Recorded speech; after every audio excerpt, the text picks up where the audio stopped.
going on, everybody? Thanks for stopping by. I'm going to do a knife review. Before I buy a knife, I do a lot of research, kind of think about how I would use it, try to make the best decision before buying a knife. These knives aren't cheap, so I can't just buy every one that has some eye appeal to me. What I think about when I buy a knife is I like to throw knives. When I look at throwing knives, I also think about bushcraft, survival, and knife combat. I think I encompass all that stuff when I think about a knife. Throwing is part of that. So the knife today that I have to review, that I purchased, is the Taliban Takedown. I wanted a knife, again, that I thought I could throw. We're going to put this to the test and see if I can.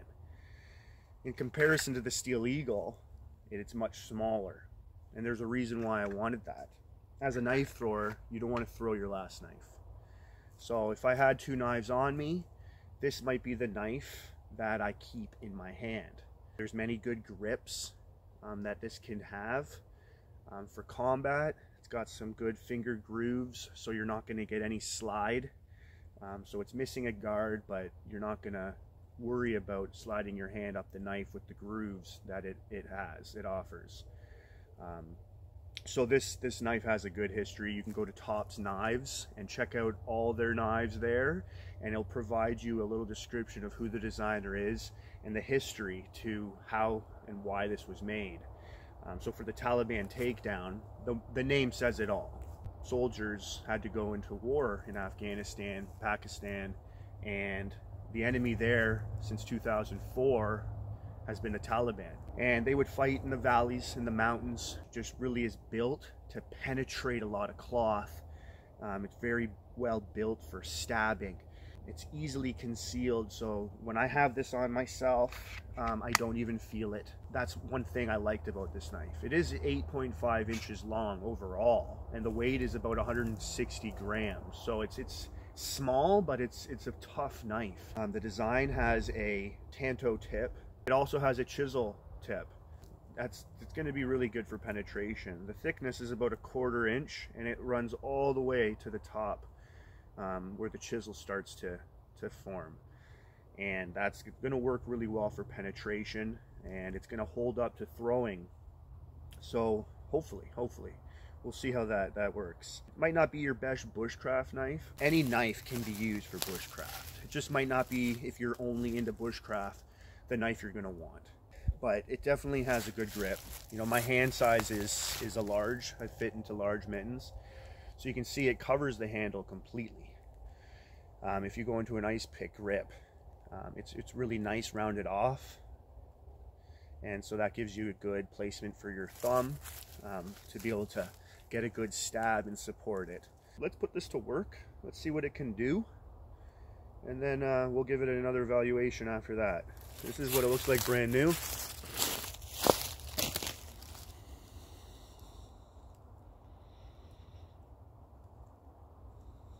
Give you a couple angles of that.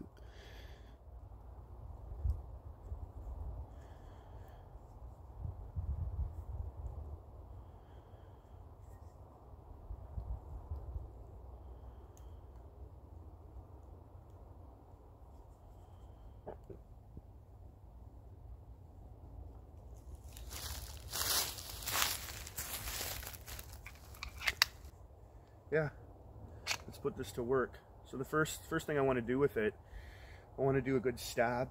Got a tree here. We'll see how this holds up in the hand.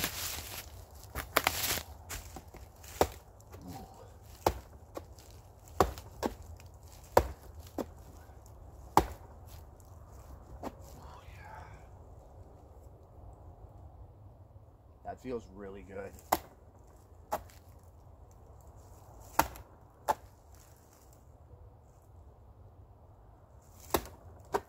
Yeah, so those finger grooves really work well. My hand doesn't move when I'm using it. You can get some good slicing. It's just a good weight.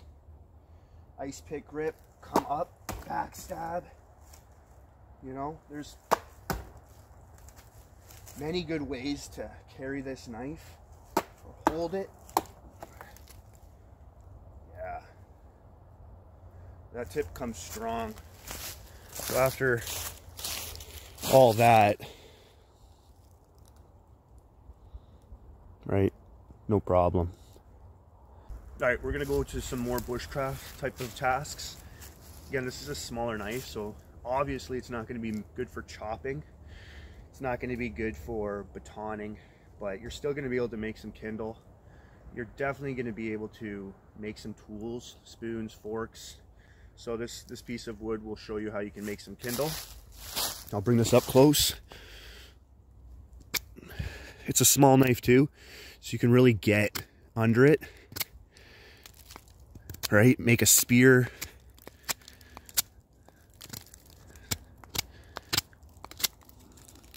No problem. It's really comfortable in the hand, so doesn't tire you out, doesn't add anything.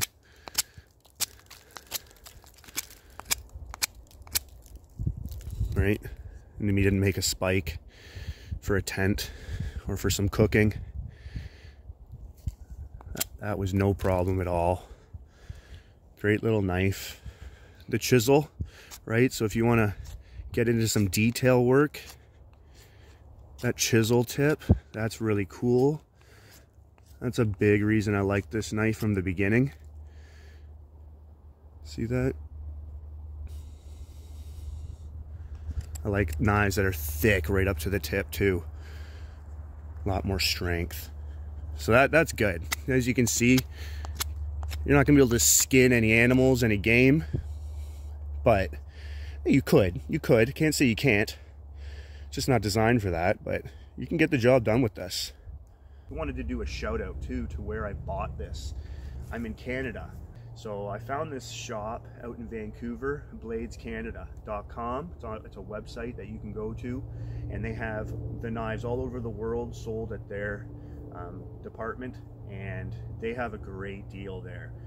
The prices there are very reasonable. If you want to compare to Amazon, search for a Tops knife or whatever knife. They have, you know, Columbia River Knife and Tool, K-Bar, you name it. All the knives that you want are on that website. But if you want to compare, go to Amazon. You're going to notice $40 cheaper, $50 cheaper. You know, it's a very good place in Canada to buy knives.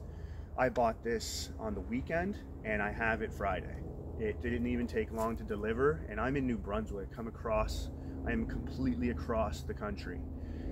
So delivery time's great, prices are great, and they have the best selection of knives. They almost have more knives for the Tops brand on that website than Tops does themselves. So if you're looking for a knife in Canada, that's the place to go. Let's just quickly talk about concealment. I don't have a jacket on, just a sweater, and it's fairly tight. You don't notice. I can move around. You don't notice my knife. You're gonna notice my Steel Eagle on the side, but the Taliban Takedown, very easily concealed. I like to carry it right on the front scout carry. It seems to work for me really well. I don't see many people using it that way, but for me, I like to be able to draw my knife and throw it, so it's a very quick way to quick draw. I also don't have to reach behind me and feel to put it in its sheath. There's a little bit more room for error, and you can stab yourself that way. So being able to see where you're going, get it in, no problems. You're out in the bush, you don't want to cut yourself. It kind of ruins your day. So the concealment of this knife, very, very nice. All right, so before I throw this knife, I just want to let you know Tops does not recommend you throw their knives. So if you don't know how to throw, I wouldn't recommend it. I've been throwing for a while knives. I've thrown Tops knives before. I've also have a Max, the mini axe from Tops, and I've thrown that. And I've had no problems myself, but I don't plan on missing much.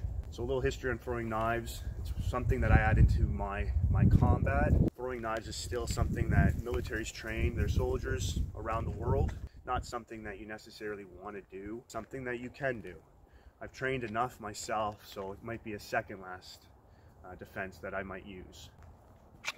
I have a knife on me, and you're fighting, and then you can also throw it. You can throw it as you charge an enemy, pull out your other knife, and attack. It's definitely a bonus to know that I can throw this if I have to. I really like the ice pick grip for a forward slash, and then a stab in the side, coming down in the neck, however I can get it, even if it was in the front and you take someone down and throw it into their back as you're falling to the ground.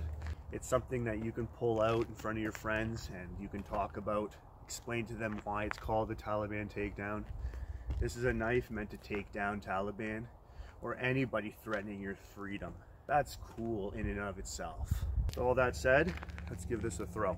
Again, the way I would throw sometimes is you're in that hand-to-hand combat situation, you're giving it a throw, and then you want to back up maybe and finish the job off to run away.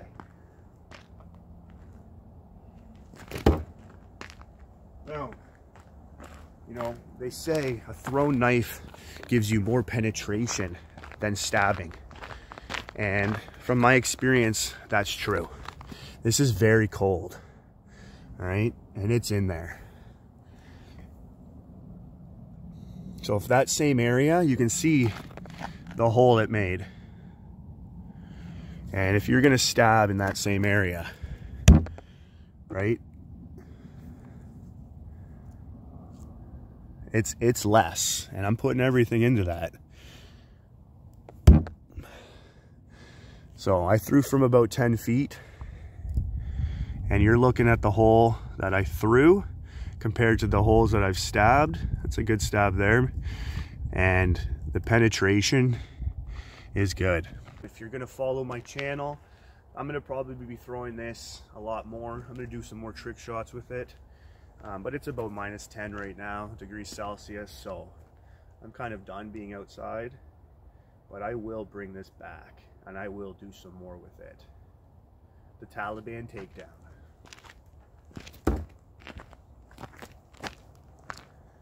So I brought it inside for a bit. Just wanted to throw this a little bit more before this review is wrapped up.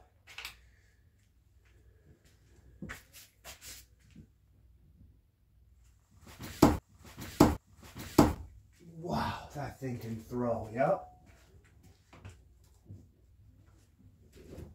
It's a little bullet.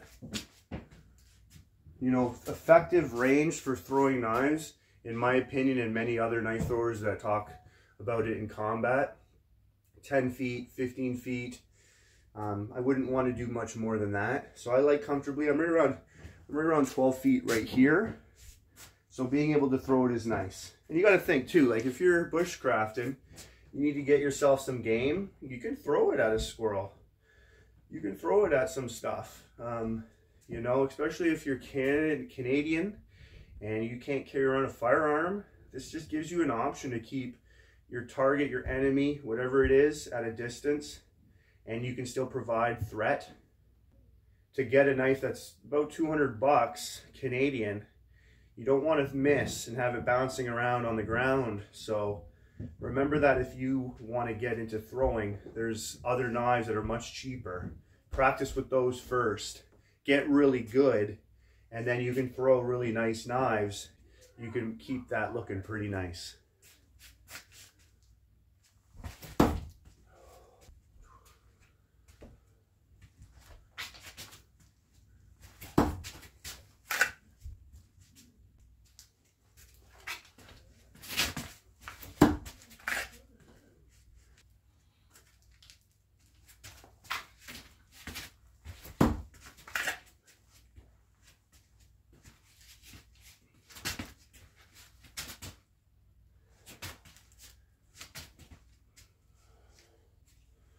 All right, so that's how I hold my knife. It's gonna be in front of me. Whether like this or an ice pick grip, it's gonna stay in front. And when you're fighting without a knife, it's like an opposite stand, at least for me. Dominant hand is gonna be behind me. Holding a knife, it's gonna be in front. So if somebody reaches, you can attack their hand, but you're ready with the knife in front. You don't want somebody grabbing your hand if you have it in front. You want to be in the front, ready. Weapon at the ready to do whatever you ask it to do, whatever you need. And then your arms back here, protecting yourself from any other attacks. If you stab, it can punch. You can do some slices, push away. But that's how I'm going to hold my knives after I throw. you can draw another knife and be ready. Throwing knives can definitely add another tactic to how you're going to be handling combat. I hope you enjoyed this review, and if you have any questions, comments, just let me know. I'll see you next time.